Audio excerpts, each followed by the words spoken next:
ஒரு சிறிய கிராமம். அந்த கிராமத்தின் நடுவில் ஒரு சிறிய கனவு. அவன் பெயர் ராகுல். கண்களில் ஒளி, இதயத்தில் மந்திரம். கருப்பு தொப்பி அணிந்து சிவப்பு மேல்வரி பறக்க அப்ரகடாப்ரா என்று சொன்னான். முதலில் மந்திரம் நடக்கவில்லை. ஆனால் அவன் நம்பிக்கை ஒரு ராகம் போல உயர்ந்தது. ஒருநாள் குழந்தைகள் சோகமாக இருந்தனர். மழை திருவிழாவை நிறுத்தியது. அப்போது ராகுல் வந்தான்.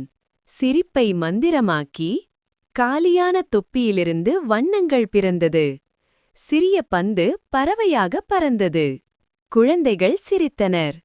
அந்த சிரிப்பில் அவன் கண்டான் உண்மையான மந்திரத்தை. மாயாஜாலனல்ல அவன், மகிழ்ச்சி தரும் மந்திரவாதி. உண்மையான மந்திரம் மற்றவர்களின் முகத்தில் சிரிப்பை வரவழைப்பதே. அதுவே ராகுலின் ராகம். உங்களுக்கு பிடித்திருந்தால் ஒரு லைக்கும் சப்ஸ்கிரைப் செய்யுங்கள்.